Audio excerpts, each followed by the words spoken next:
पौराणिक कथाओं में आपका स्वागत है।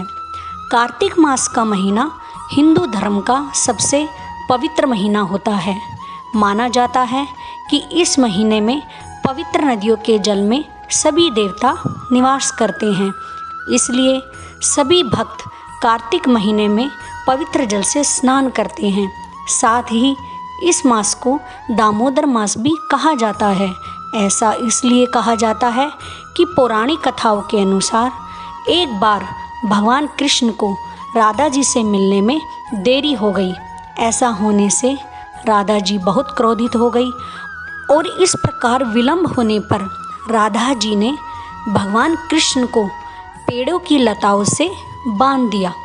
वास्तव में माता यशोदा ने किसी पर्व के कारण श्री कृष्ण को घर से निकलने नहीं दिया था और जब राधा जी को इस बात का पता चला तो वो लज्जित हो गई और तत्काल क्षमा मांगी और दामोदर श्री कृष्ण को बंधन मुक्त कर दिया। इसलिए कार्तिक मास को दामोदर कार्तिक मास भी कहते हैं। शकंद पुराण के अनुसार कार्तिक महात्म के बारे में भगवान हरि ने ब्रह्मा जी ने देव ऋषि नारद जी को और नारद जी ने महाराज पृथु को अवगत कराया था। पद्म पुराण के अनुसार रात्रि में भगवान विष्णु के समीप जागरण, प्रातःकाल स्नान, तुलसी जी की सेवा, उद्यापन और दीपदान से 5 विशेष नियम बताए गए हैं।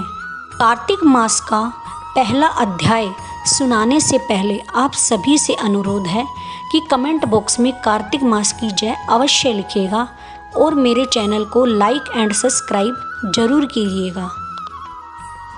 सब प्रकार के विघ्नों का नाश करने वाले गणेश जी, सारी सृष्टि का पालन करने वाले भगवान विष्णु, ज्ञान की दाता सरस्वती जी, सब पुराणों के कर्ता श्री व्यास जी तथा सभी ज्ञानी जनों के चरण कमलों में नमस्कार करके भगवान की श्रद्धा और भक्ति रस में डूबे हुए कार्तिक मास की कथा कहता हूँ।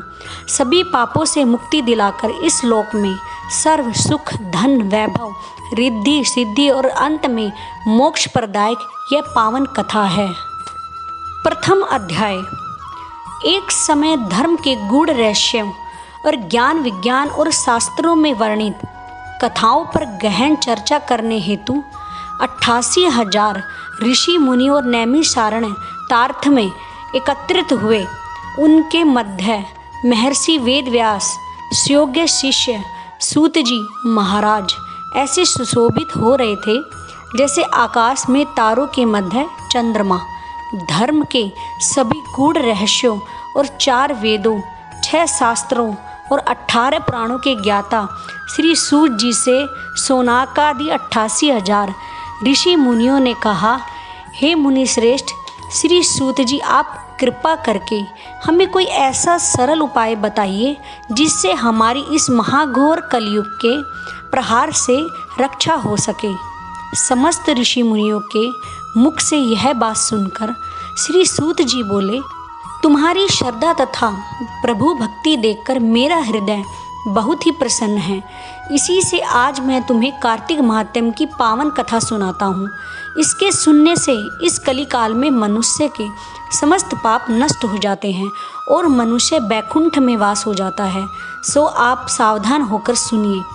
एक समय सभी जीवों का भला चाहने वाले ब्रह्मा जी के पुत्र श्री नारद मुनि ब्रह्मलोक में पहुंचकर जगत के रचयिता श्री ब्रह्मा जी को नतमस्तक प्रणाम करके विनीत भाव से पूछने लगे, हे जगत पिता, कृपा करके आप कोई ऐसा धर्म उपदेश सुनाने की कृपा करें जो इस कलिकाल में सब पापों को नष्ट करके मोक्ष देने वाला हो। नारद जी की श्रद्धा युक्त बात सुनकर ब्रह्मा जी बोले, हे पुत्र, तुमने संसार के कल्याण हेतु यह बहुत अच्छी बात पूछी है। तुम्हारी भगवान के चरणों में सच्ची श्रद्धा और भक्ति देखकर आज मैं तुम्हें कार्तिक मास का पावन महात्म सुनाता हूँ, जिसके पढ़ने और सुनने से मनुष्य समस्त पाप से नष्ट हो जाता है और वह इस संसार में सुख भोग कर अंत में बैकुंठ धाम को जाता है। यह कार्तिक मास भगवान को अत्यंत प्रिय है।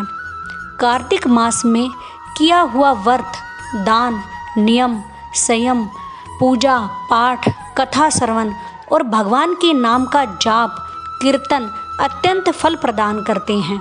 कार्तिक मास में भगवान का गुण अनुवाद सब प्रकार से फलदायी होता है। कार्तिक मास में भगवान के प्रति किया गया प्रत्येक धार्मिक कृत्य सबसे बढ़कर फल देता है। इससे बढ़कर कोई तप और यश नहीं है। तुमने संसार की भलाई के लिए बहुत ही उत्तम प्रश्न किया है, सो मैं कार्तिक मास के महात्म्य की पुण्यदायिनी कथा कहता हूँ। अब तुम श्रद्धायुक्त और सावधान होकर सुने। कार्तिक स्नान करने वाले मनुष्य को प्रातःकाल ब्रह्म मुहूर्त में उठकर शौच आदि से निवृत्त होकर 12 उंगल लंबी सुगंधित युक्त वृक्ष का दातुन करनी चाहिए। परंतु याद रहे कि श्राद्ध, सूर्य, चंद्र ग्रहण और एकम, अमावस्या, छठ, नवमी, एकादशी और रविवार को दातुन नहीं करनी चाहिए। जिस दिन दातुन न करनी हो उस दिन पानी से 12 कुल्ले करके मुंह को खूब साफ कर लेना चाहिए। जब 2 घड़ी रात्रि शेष रहे तब काले तिल, चंदन, चावल, पुष्प या कुशा लेकर तालाब, कुंड, नदी, संगम अथवा किसी भी तीर्थ स्थान पर जाएं। वहाँ हाथ जोड़कर प्रार्थना करें कि हे भगवान, आप एवं श्री लक्ष्मी जी को प्रसन्न करने के लिए मैं समस्त कार्तिक मास में स्नान करूँगा। इस प्रकार प्रयास करके श्री गंगा जी, श्री शिव जी, सूर्यदेव, विष्णु भगवान का ध्यान करके नाभि प्रयतन जल में प्रवेश करके अच्छी तरह से स्नान करें।